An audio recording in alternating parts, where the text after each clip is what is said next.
Welcome, folks, to another podcast on high performance teams. Today, I'm delighted to welcome CEO of Strencom, Tim Murphy. Tim, good to see you. Welcome to the podcast. Thank you very much. Great to be here. Really looking forward to it. Excellent, excellent. Tim, I'm going to jump straight in, and the first thing I'd like to ask you is if you could tell us a little bit about yourself and your business, Strencom, and also maybe anything you'd like to share about yourself personally as well. Sure. Okay. So so I start off, I'll kind of go back a bit. I started off Strencom just over 20 years ago. And I felt there was a gap in the market. There was huge consolidation at the time, and believe it or not, in the internet space. And a number of the larger organizations were being acquired. So Aircom at the time acquired a company called Indigo, might be a name familiar with some people. ESAT at the time, which are now BT, acquired Ireland Online and their business element part of that as well, PostGem. And what I saw was that all of the support structures were the same across the board, whether you were a residential consumer at home on your dial-up broadband as it was at the time, or whether you were a large media firm or enterprise spending, massive amount of money on your connectivity, you were put into the same support structure. And you had people who were really call center people with a bit of technical knowledge and a bit of training. Mrs. Murphy at home on our internet was getting fantastic service, you know what I mean, for £30, or in pounds at the time, for £30 a month. Whereas Mr. Enterprise CIO or CTO was probably being asked to reboot his PC, Right. And I just felt there was a space for an enterprise grade service provider where you were straight into a qualified engineer who knew what they were talking about and could troubleshoot for you. And ideally, and what it has evolved into is a situation where we're now contacting them before anything goes wrong, because we've got early warning systems that alert us to potential issues coming down the road. Or sometimes it might be just as the time it happens. But if we get a call, as an example, our systems have probably fed us in all the data already. Yeah. So we're not starting from scratch. So that's just a bit about the company, right? And I set that up. Ultimately, Dara, my passion is around sales, right? It's about meeting customers. It's about finding solutions. It's about delivering services to them. And it's really like, that's just what we get that's what I get my buzz out of is putting together solutions for companies. I worked in a couple of, I started in retail in a company called the Sound Store many years ago in my 20s. I left school and I went into a training program in sales and marketing that was ultimately government funded, but run by a private company called Samco. And it was a kind of a 6-month program, which you had a placement in jobs. Well, I wasn't going to college. College didn't interest me at the time. So went into this training program, got a placement in Sound Store for a number of months, and ultimately stayed there for 5 years. And they were just leading edge in terms of their training. So they were training people 25, 26 years ago, 30 years ago. Actually, they were training their sales staff in various, sales and customer service techniques. So while it sounds kind of a bit almost, well, retail, how much can you learn in retail? I learned a huge amount. And signs by, I would say 80% of the people who have left who I worked with at the time in the Sound Store, are now running their own businesses. Wow. Just phenomenal. Wow. The amount of people, and some great businesses out there, some great people who, have been very successful in their roles. So then went down from retail, went into corporate in UPS, the service provider, the courier. And they had just come into Europe at the time, and they were rolling out services across Europe. massive company. At the time, they were delivering 13 million packages a day. Wow. They were one of the largest airlines in the world, 550 aircraft, and they didn't carry a single passenger. But what really appealed to me, and I have to go back the same with SoundStore, what really appealed to me about those businesses was the technology, right? Not the service that was delivered. It was just the technology they were using. And as an example, UPS and this is normal now, everybody expects it, right? But a package was delivered 30 years ago, and within 10 minutes of the package being delivered, you could go online and see the proof of delivery, the POD as we called it, and the person's signature, right? And that was just groundbreaking at the time, because packages were being delivered into businesses all the time, and the customers were ringing up saying, we didn't get our package. Oh no, we have a date, that a time that said it was delivered. Well, we didn't get it, right? And it's down somewhere else in the back of the factory floor, or delivered to some other area, and it's definitely there, but you couldn't tell who signed for it. And now you're able to say, oh, look, Darragh Reardon signed for that down in the warehouse, Oh yeah, I know Darragh, I'll go down there now and get it from straight away. And it was the technology that really appealed to me. So then when an opportunity came to go to ESAT, which is now BT, I just jumped at it, because it was selling internet services to companies, and it was just the internet was just taking off at the time, and it was the corporate space we were in, selling to businesses, and I just loved the technology of it. And like I used to go into the server room where all of the routers and switches were, and I'd take down the model numbers, and I'd go home at night and I'd look up the model numbers. Real geeky stuff, right? And I'm not a techie guy, but I kind of love the technology element of it. So when an opportunity came to start Strencom, that's why I took that on board. And it was a combination of the sales and the technology, and that's just what I've been doing ever since. Yeah, that's incredible. That's a great story, Tim, I have to say. And but one of the things that jumps out at me there is that you didn't go to college. You took another route, and you learned within SoundStore. And I remember SoundStore. I wasn't aware that the great training programs that they had, but I remember SoundStore. Actually, a couple of the names that you're bringing up there, Indigo and Ireland Online, I remember those clearly as well, unfortunately.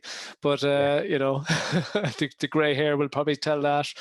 And Tim, can you tell us? I mean, that's a great bit of background on Strencom and your business, and I know it's hugely successful, Strencom as well. And I've been on your premises, of course, and I've seen some of your setup, and it is pretty amazing, I have to say. You're talking about being able to see what's happening with customers before they even know they might have an issue, and you've got the screens up on the wall. It's absolutely superb technology. Can you maybe tell us a little bit about yourself, a little bit about kind of Tim, the guy behind the corporate world, a little bit, anything on you personally that you'd like to share with people? Oh, wow. Okay. That's an interesting one. So I don't know, family wise, you know what I mean? So I've got two daughters. And I must say they're probably, you've got kids as well.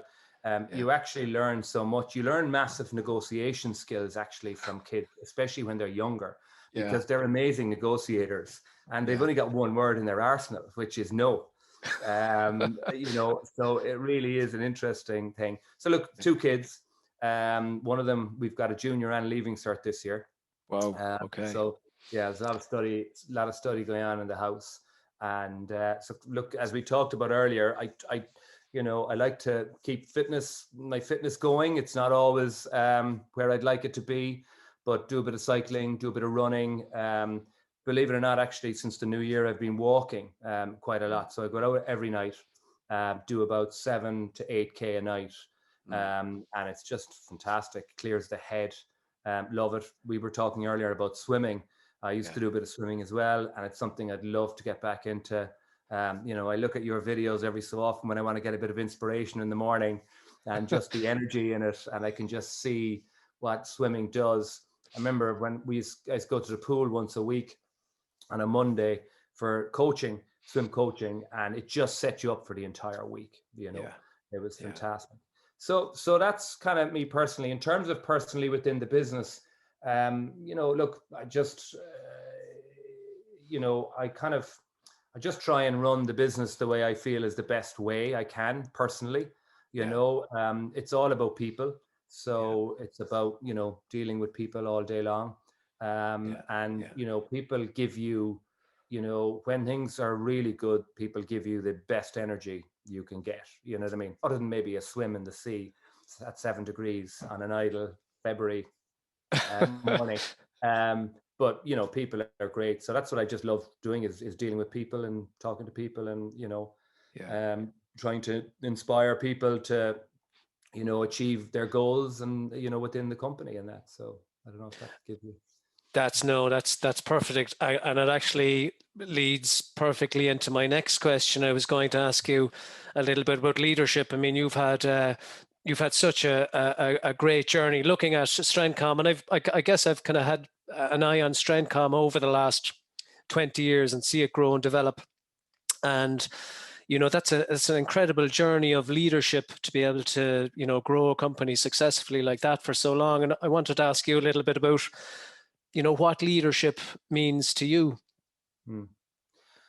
Yeah, that's sometimes, Dara, like I'm not necessarily sure I know all the time, right? And maybe that's part of leadership, is knowing that you don't know. I always say to some of my guys, in fact, knowing what you don't know is stronger than knowing what you do know, right? Because it allows you to be more self-aware. But in terms of what is leadership, I kind of don't know in a sense. I just try and lead the team the best way I can. I try and be myself when I can. I try and be genuine with people, and I try and hire people ultimately who are better than me, right? So that I think was a job said, we don't hire good people to tell them what to do. We hire them so they can tell us what to do, right? So that's kind of what I do. I'm always looking for people who are, better and smarter than me, and most of them are, right? So that's great. And I think if you can get to that, and also I think you need to be able to put your hand up. We have a very one of our things in the business is transparency with our customers. And we very much call out, we want to be the best provider of managed cloud and managed connectivity is our vision, right? Yeah. And we very much call out that we're not there, right? We'll probably never be there, but it's constantly evolving. And the thing is, when we make mistakes, and we will make mistakes, and this is part of our pitch to customers, we do make mistakes, absolutely. But we'll put our hand up and say, you know what, we made a mistake there. We're going to try and fix it now to the best of our ability. And sometimes as a leader, and in fact, a lot of times as a leader, you have to do that as well. And just put your hand up and say, you know what, I made a mistake there. My bad kind of type of thing. And also willing to learn, I think. I'm always looking to learn. I'm always on, websites. I'm always on, do I have a couple of books there? I think that I'm kind of reading at the moment, and I'll say there now, a couple of them, well, the Christmas Presents, Jordan Peterson and Napoleon Hill books. So I'm always looking, my walks, I'm listening to audiobooks. I'm always looking to learn more things. So I think having an open mind is really, really key as well.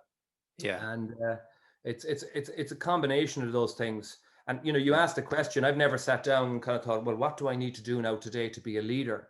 And I can't say I'm the absolute most natural leader in the world either, because that's what it sounds like I'm saying.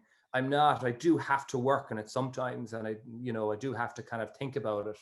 And sometimes you do the wrong things, and you have to kind of correct them and understand them, and be a bit more self-aware, I guess, as well. Yeah, there's some great insights coming out there, Tim.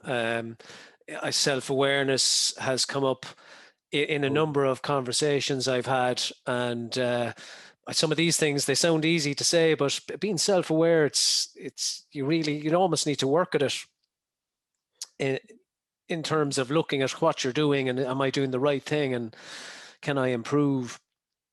Yeah, you do. And actually, I was only listening to a podcast the other night, and it came up about self-awareness, and I kind of thought, as I was listening to the intro of the podcast, I think I was kind of going, yeah, I think I'm fairly self-aware. I think I'm good around this.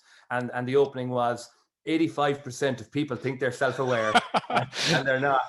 So, I'm not I'm most likely not in the 15% of people who are self-aware, you know what I mean? Yeah.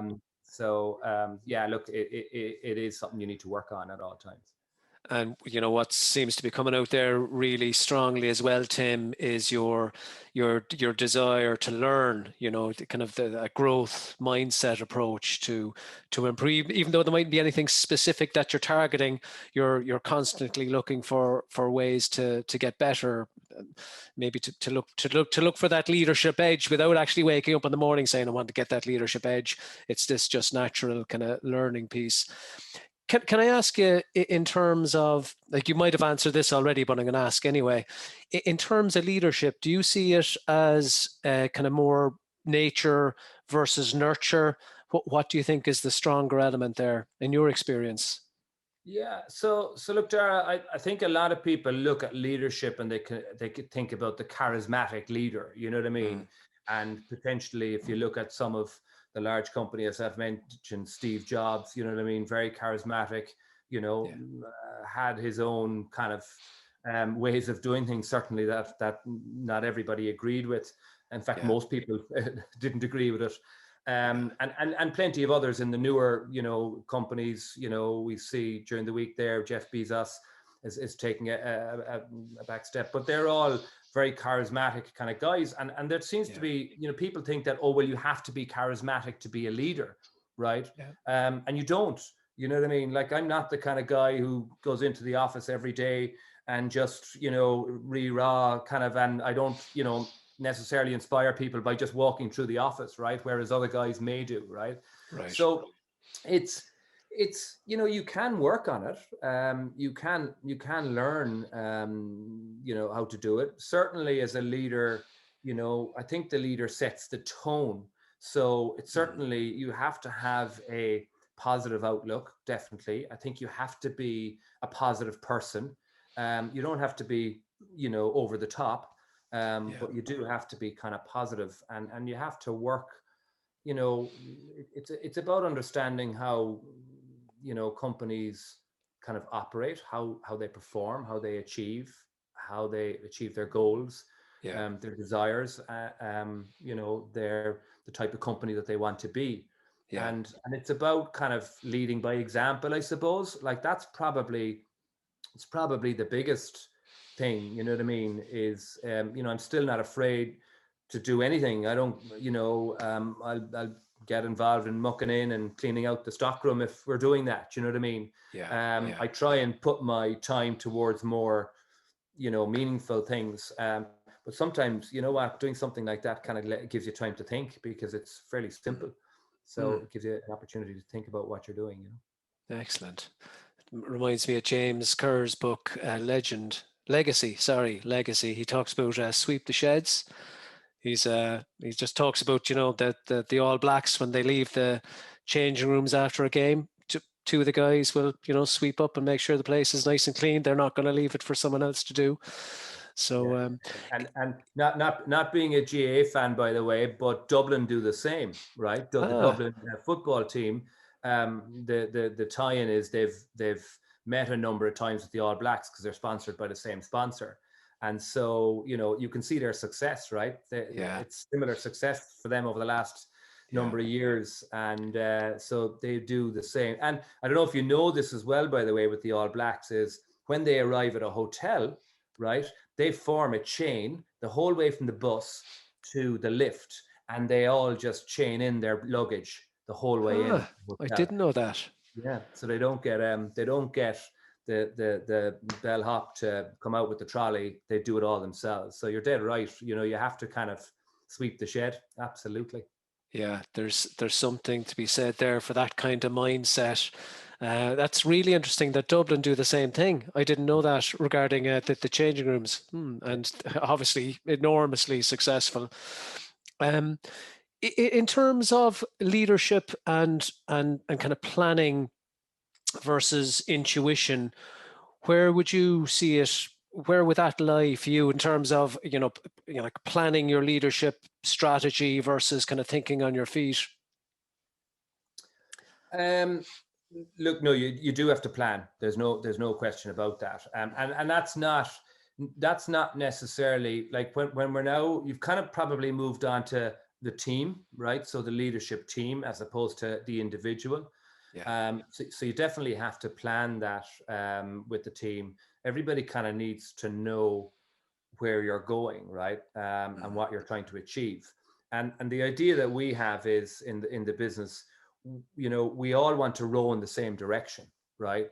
So, if you think of it, if you have 8 guys on a boat, right? And you tell them all, row whatever way you want, right? Or you don't tell them anything, right? They're all going to row in a different direction, right? Yeah. So that's part of what we try and achieve in the business, and that needs teamwork, right? And it needs to be led from the top. So, as an example, part of our leadership structure, and our planning is every quarter we have a full one-day meeting, and we plan what we want to achieve for the quarter. And we set company, we call them company rocks, right? They're goals, effectively. I don't know if you've heard about, that scenario about, the guy puts all the rocks into the glass bowl and asks, is it full? Have you heard of that? I have. It's a Yeah. great one. I really like Yeah. that. Yeah. And the rocks are the important things, right? So that's what we call them, they're our rocks, right? So they're our goals, and they're the important things in the business, the 5 or 6 kind of rocks. And so we plan them as a business. So we set out the business rocks, and then we take our individual rocks, and then we cascade rocks down to the rest of the team. So everybody in the team knows what their part is in achieving, the rocks at the very top of the pyramid. And that's, getting everybody to row in the same direction. And if you can row in the same direction, if everybody can row in the same direction, you can just dominate, because it's just, everybody's just got such a clear picture of what you're trying to achieve. And it's just really powerful stuff, Yeah, that makes a lot of sense. I mean, without that plan, you need a kind of a high level strategy in order to be sure you're all facing in the same direction, as you're saying. That makes total sense. Can I ask you, we're talking a little bit about kind of team and team performance there. What do you see as the kind of key characteristics for a high performance team? What are you looking for? So there's a couple of things, right? So firstly, there's, I often consider high performance, it's key, you have to have it, but also it's high achievement, right? So you could have a high performer, but they may not be a high achiever, right?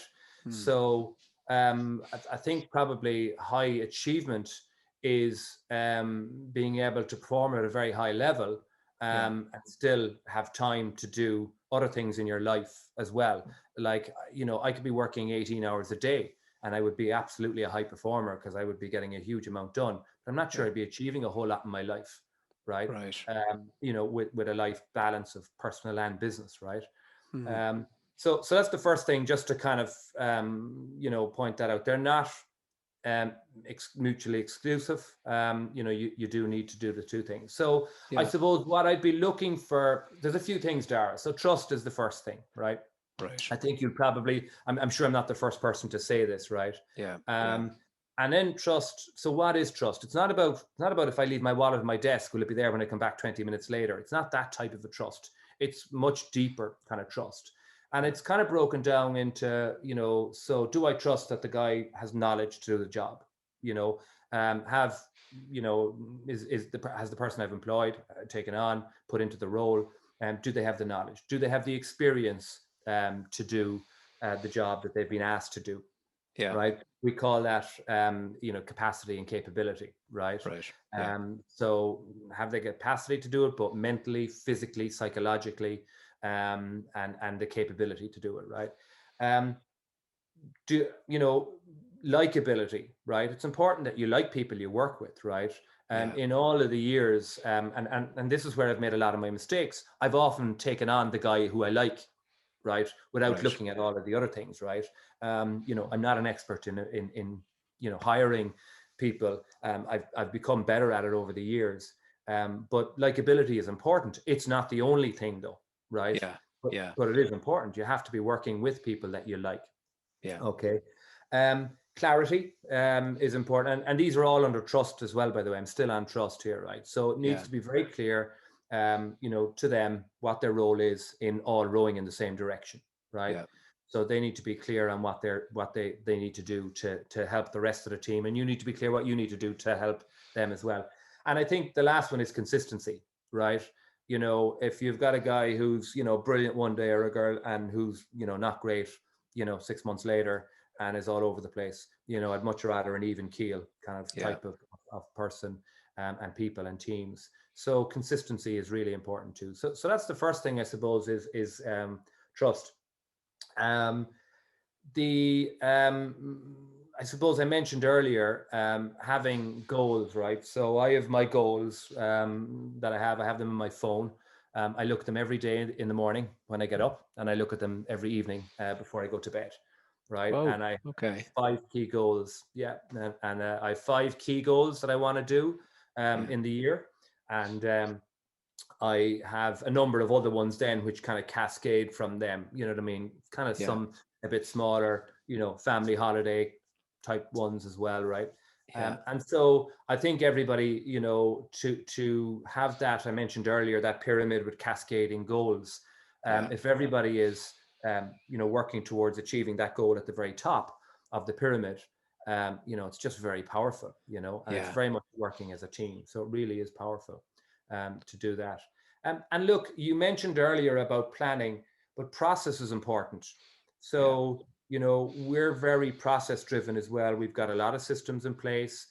We document all of our processes, and, we have this thing, what's called followed by all. So everybody needs to follow them all in the way we do things. And it's very easy then to bring new people into the team and to bring them up to a level of performance really fast.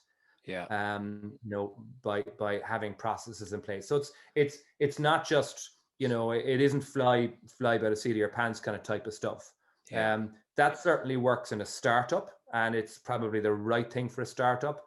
I do still feel I still have a startup mentality in my mind, but I have to bring myself back to the reality as well of it.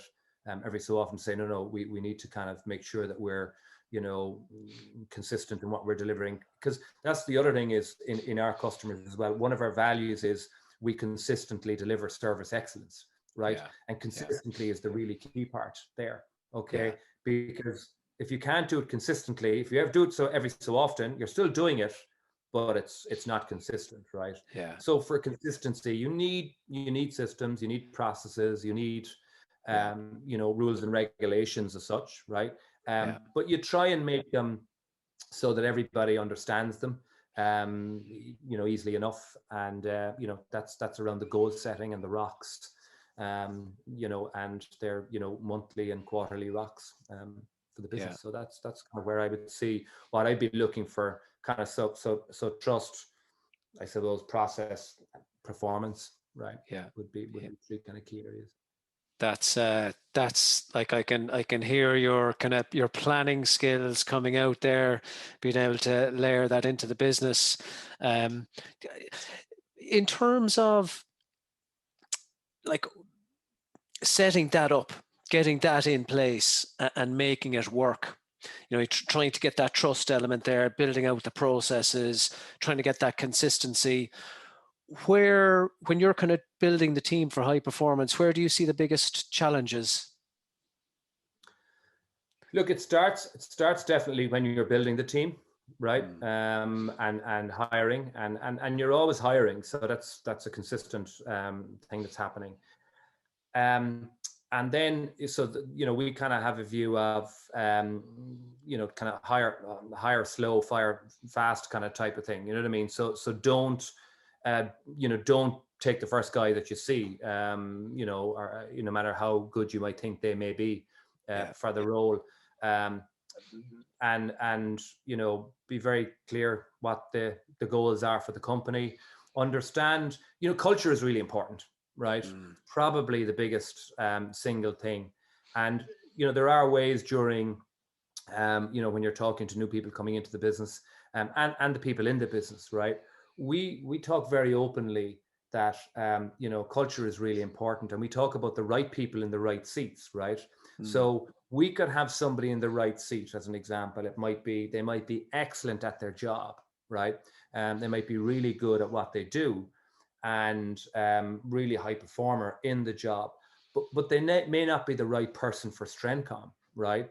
Because we have a certain culture, and it doesn't mean that they're not good at their job, right? And it doesn't mean that they can't thrive in another job somewhere else, right? And we're very open about that with our people, you know, and we think we have a fairly good, high-performing culture in the business. It's not perfect by any manner of means, and it'll never will be. We'll continually be evolving this, but certainly, you know, the culture, because, you know, without a culture, you just can't deliver in the strategy, right?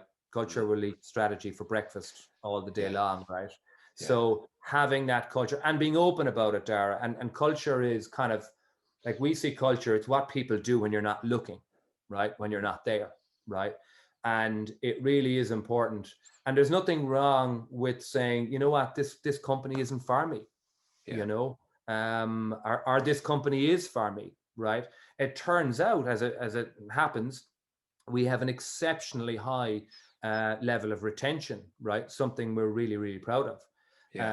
And, you know, but, you know, like I said earlier, it's something that we're working on all the time, changing, evolving, and that's part of the culture, right? One of our values is we embrace change, right? Through innovation. And it's about making sure that we don't continue to do the same things just because we've always done those things. So challenge the status quo in what you're doing. And that's the culture of the business. So having that understanding of what the culture is sorry, have I mentioned culture enough times already in the last 3.5 minutes? But it really is key, because you could have the best strategy in the world.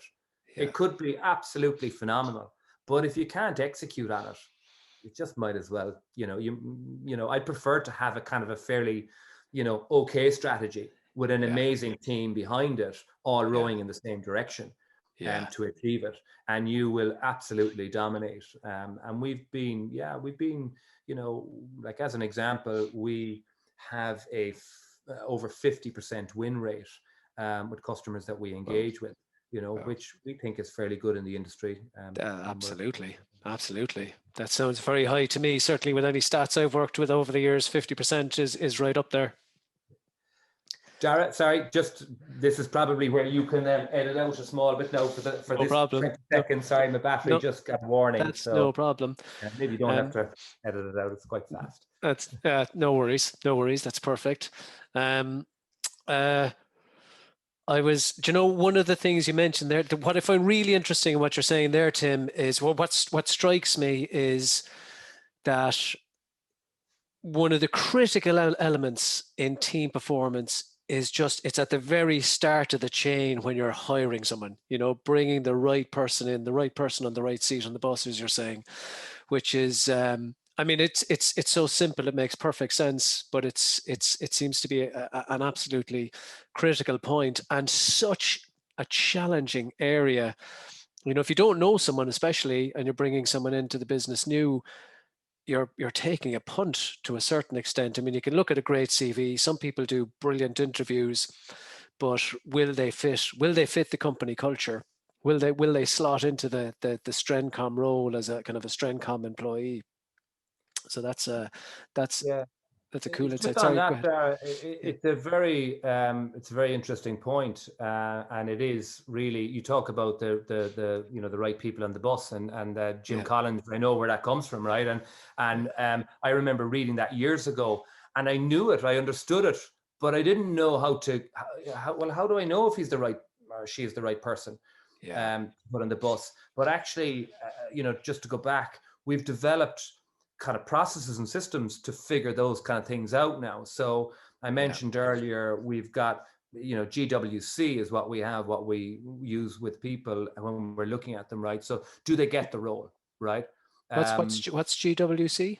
Okay, so G is, do they get the role? Do they get it? All right. Okay. Right. So do they get the role? Do they understand what's involved? Right. And the second thing is, do they want the role? Right. So do they really want this? And this can often be used as well internally when you're looking at, bringing somebody up to the next level and elevating them into higher level of responsibility. You'll find some people don't actually want it, but because they've been a high performer and a good achiever, we feel that they should be up there. And the third one is, I mentioned capacity capability earlier. So that's the C, represents two of them. So do they have the capacity and do they have the capability to do it? And to be honest with you, if you don't have the first one and you don't have the second one, the role is not for you. It's not your role. Because if you don't want it and you don't get it, you're never going to be good at it. You can achieve the capability part of it, right? To a certain extent. Now, if you're coming in as a CFO and you're not a qualified accountant, that's probably going to be a bit difficult for you to get that role, right? You might get it and you might want it, right? But there's other things that you may not have the capability or the capacity to do it right now, but you can learn, right?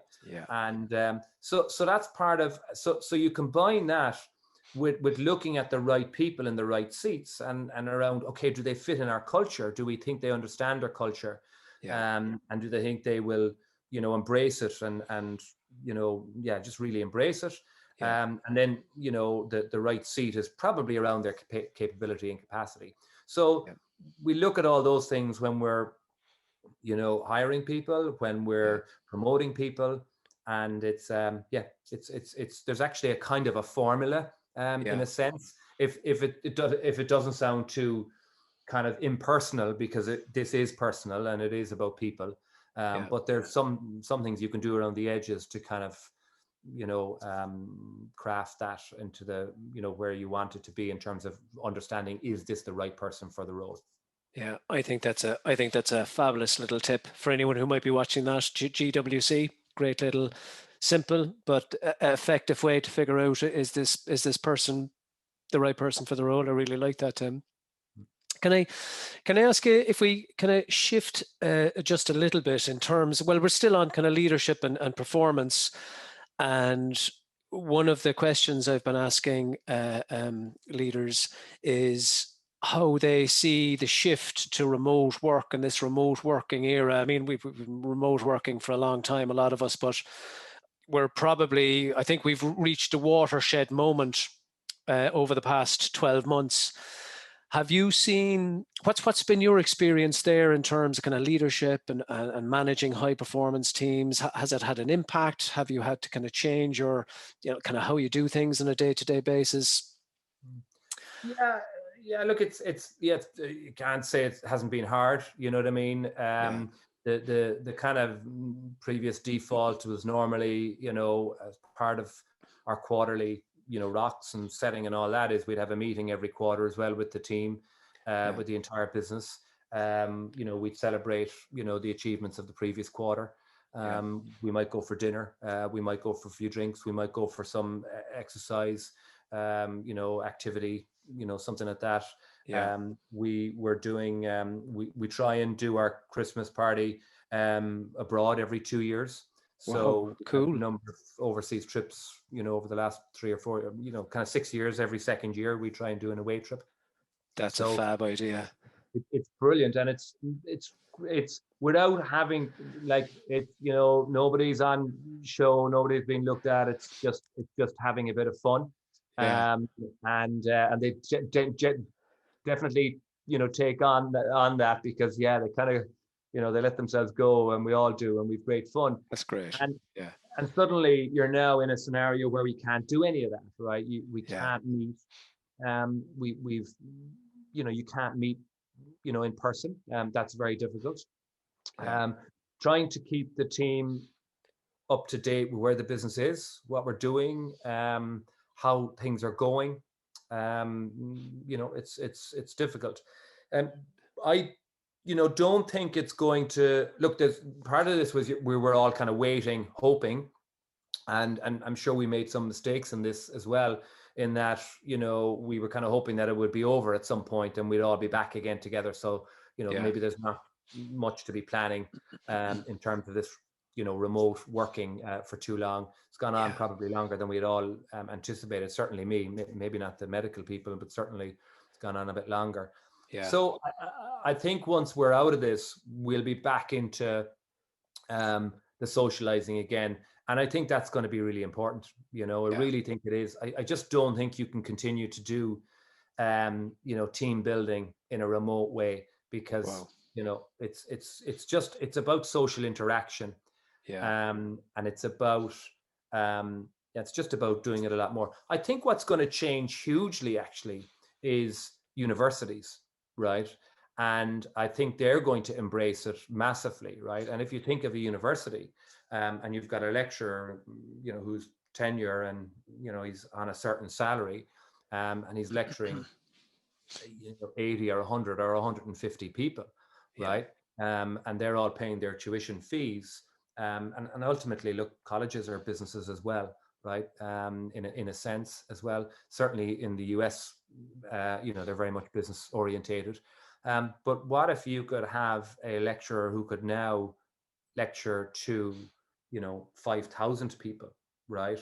You get a much further reach, but it'll also have to be more than just Zoom, right? It has to be a richer experience, right? Zoom is fantastic for something like this. It's brilliant, but there'll be a lot more. It'll really be like a TV production, is how it's going to go. But it means that you can have a much further reach for certain industries like colleges. I also think there's an opportunity for businesses to employ people not necessarily in country anymore, right? And I think people are looking at that now. So we have a few people who were, they're not from Ireland originally. They had been working and living in Ireland for years, and now they've gone away home, and they're working at home, across the world, and they're working away, and they're as productive, if not more productive than they ever were. So there's that scenario as well where we've now got a much, I don't feel any way that we can have to restrict ourselves to the Irish, pool of people to employ people, right?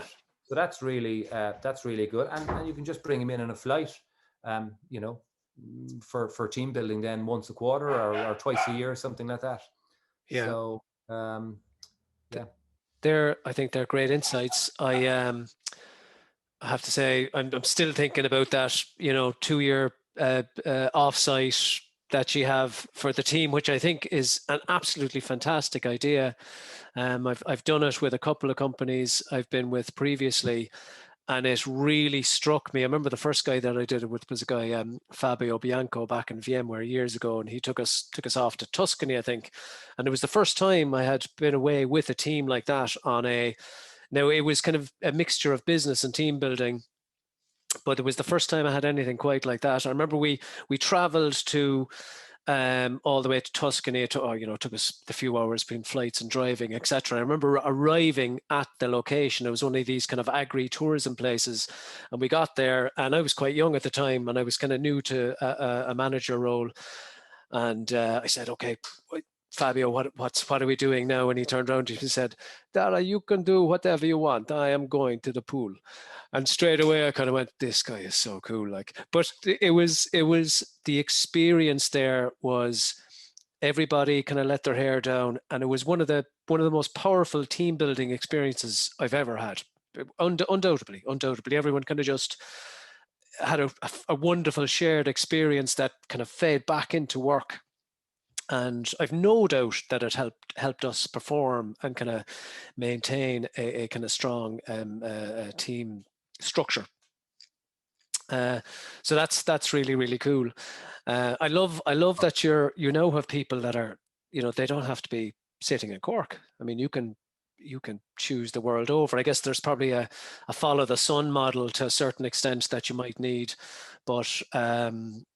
And one of the things we did early on was we said, well, we've been using unified communications for 6 or 7 years, right? So we didn't have to, put anything in place when this happened. And you might remember even maybe 3 or 4 years ago when we had the big storm here in Ireland. Ophelia. Was it Ophelia? Yeah. I was the beast from the east, the two of them. One of those. It was basically the snow was piled up right outside our door. Yeah.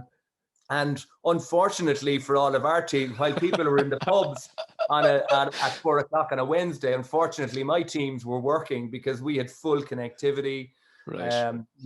We were online. But one of the things we insisted on when this happened, and it was Paddy's weekend last year, when the lockdown came, the first lockdown, and one of the things we insisted was that all of the calls internally are video calls.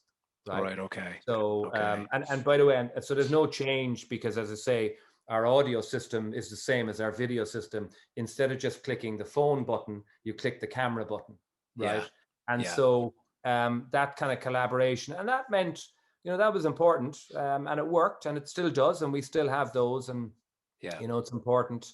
And there's a bit of laugh. I was on one of the calls the other day to somebody, and I was kind of sitting back. And like now you can't see my legs, but I had a blanket over it, because it's cold and it was the morning or whatever. And I just find if you warm your legs. Anyway, I sat back and I put my legs up, and she said to me, "What are you wearing?" Right? It looked as if I was wearing some sort of a dress. So it's just that kind of a bit of fun. So I held up the blanket and kind of said, "No, it's not a dress. It's just, don't worry." It's so that kind of thing, and it's really important to have that going, and having the cameras going is really important. And you've kind of answered mine. I was going to ask you about digital technology. Actually, Tim, are you okay for another? I'd say we won't be longer than 5 minutes. You okay time wise? Yeah. We have sorry, what was going to say? Digital technologies. You've kind of touched on it there. I guess the cameras are extremely important, and you guys are fully remote. Kind of what's your view on the digital technologies and remote work? Have we a way to go? Are we using them effectively enough, do you think? Yeah, look, so I'll probably go into back into my technology kind of side of me here and now. Like there's a huge amount of technology out there to enable this, right? To enable remote working and to enable collaboration. It's something simple, and again we've been using it for years, is screen sharing, right? And the ability to screen share easily. This type of thing of, look here, I'll send you this email with this attachment.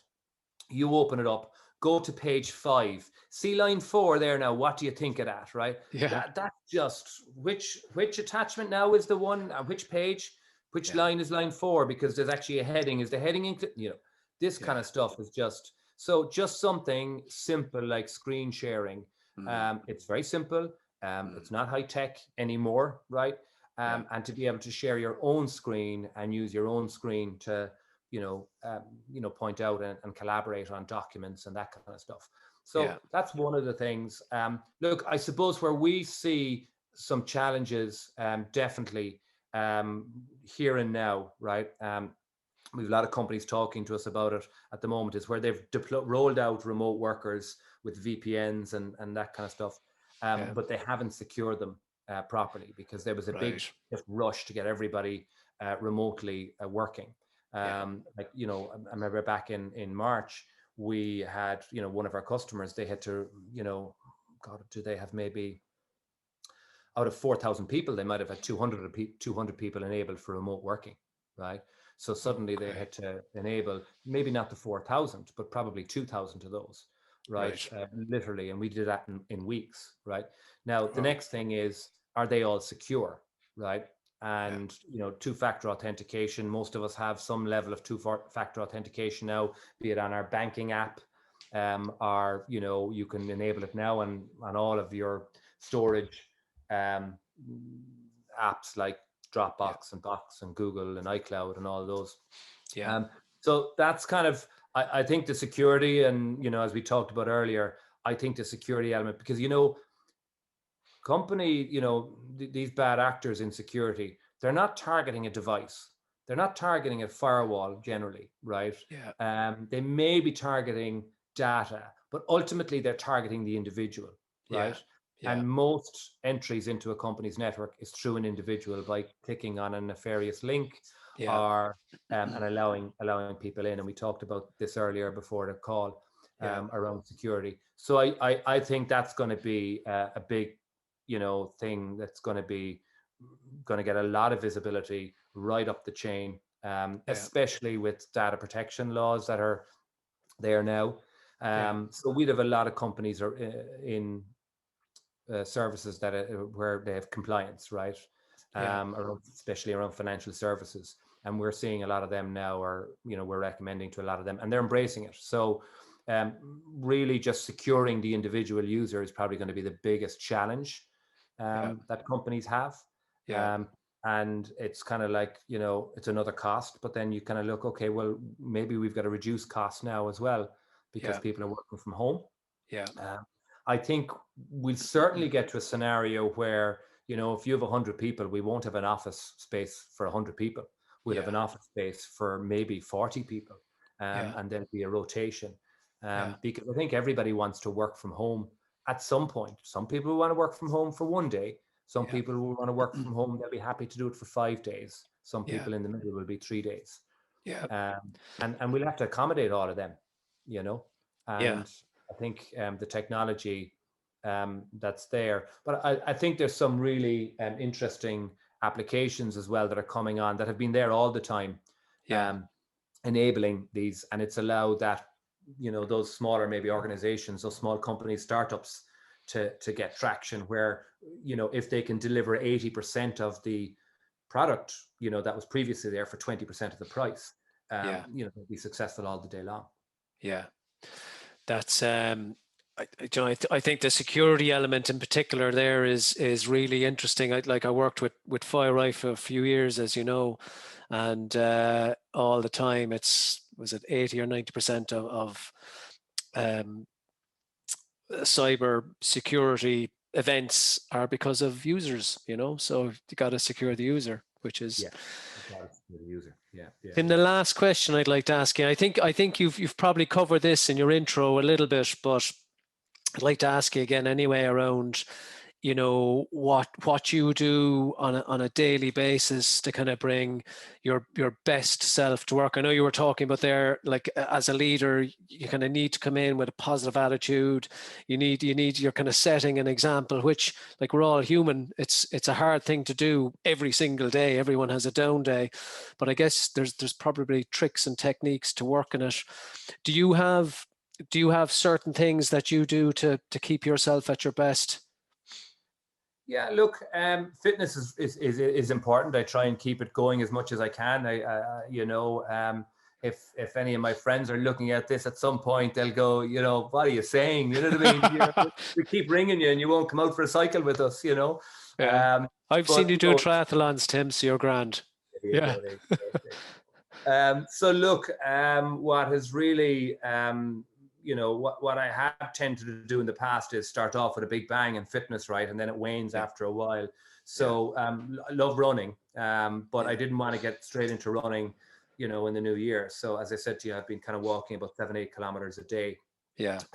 Interestingly, just to tie that back into something around, team building and all that, we've got a thing running at the moment across the business around a step challenge, right? So again, this is where an app comes in, right, called MindSpring that we're using. And basically, we've got 4 teams going, right? And there's 5 people, or 4 or 5 people in each team. And it's a combination of the average steps every day, right? Right. Okay. So that's kind of combining a bit of well-being. It's very competitive. I'll tell you a funny story. I went out the other night. I'm kind of long day, 2,500 steps done, right? Not a whole lot. And I went, right, I need to get up to 10,000 because I want my 10,000 steps up. So I was late at night. I headed out at kind of like 11 to go for a 7 or 8K walk. This is maybe Jesus. Wednesday night. That's pretty late, yeah. So I'm going around anyway, and I look at my watch and it's 20 to 12. And I realize my problem is not about doing the steps. It's about I need to do them in 20 minutes before I go into the new day, right? I'm walking down the road, right, trying to take small steps. I've got long legs, so I'm taking long steps normally, and I'm walking down the road, taking small steps to try and get my step count up, right, for the challenge. Because I know the next day we'll be talking about it, and I'll be getting slack that I have or haven't. That's class. Yeah. Unfortunately, I didn't get to the 10,000. I'm not surprised. Yeah, so I got to midnight and I'm walking up the road to Stone Road. Yeah. And I kind of, but I got an extra few in between 12 and 20 plus 12, which counted for the following day. Yeah.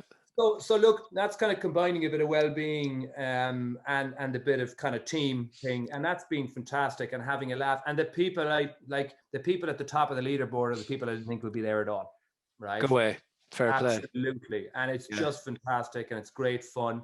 Yeah. And like you're checking the app all the time. Even last night, now I went out. One of the guys was something like 45 steps ahead of me, right? For the day, and I walked down the road to try and get ahead of him at about 20 to 11, literally about 20 meters down the road and back again. Yeah. He must have seen it, because he did the same at about 5 to 7 and got back over me again. So brilliant. So look, they're all the things. They're a bit of fun. They're kind of and you talk about, so how do you be your best self every day, right? And you do have to think about it, right? And sometimes you can't be, right? But actually the other people bring you up, right? So they've got energy today. You know what I mean? Sometimes maybe you just go, I need to find a video of Dara just after finishing his morning swim to get his energy, right? and that's it sometimes. And look, part of it is one of my goals is to, try and be positive outlook, to really encourage the team as best I can. So I'm looking at my goals every morning, and that comes up on my list every morning. So it's definitely a reminder for me. But yeah, it's something you got to work on, something you got to work on. Excellent. I love that fitness plays such a high, it's such a priority in terms of doing that. I'm a big believer myself, as you know, Tim, of course. Yeah. Tim, this has been absolutely superb. I've always said that I'm always mad to take. I usually take a lot of notes, but when I'm doing this, I have to concentrate on kind of what's been said so I can answer it. But I'll definitely be going back over this and taking some notes and some hints and tips for myself to take away. So really, really superb. Thank you so much for your time. No problem. Dara, just one thing, I suppose, at the end, right? Just and you mentioned that this may be going to certain students or whatever, or somebody thinking about starting up a business. What I'd say is, if you're looking at this going, I need to be a leader to start a business, forget about it. You don't need to be in your own mind necessarily. You don't need to think I'm a natural leader. There's very, very few natural leaders, right? There's very few born leaders. You can become a leader, right? And you can become part of a leadership team. So don't let that mindset, of I have to be charismatic. I have to be, know it in my mind that I'm absolutely a leader, right? Those guys are, they're brilliant and they're fantastic and they're very successful. But for the rest of us, right, we have to learn this stuff and we have to work on it all day, every day. So if anybody's thinking, I can't start a business because I'm not a leader, I'd say get rid of that mindset. You can learn to be a leader. It's certainly not. I certainly didn't come naturally to me, and probably still doesn't come naturally to me after working it every day. And that's part of the challenge. So if anybody's listening, that's what I just say to that part of it.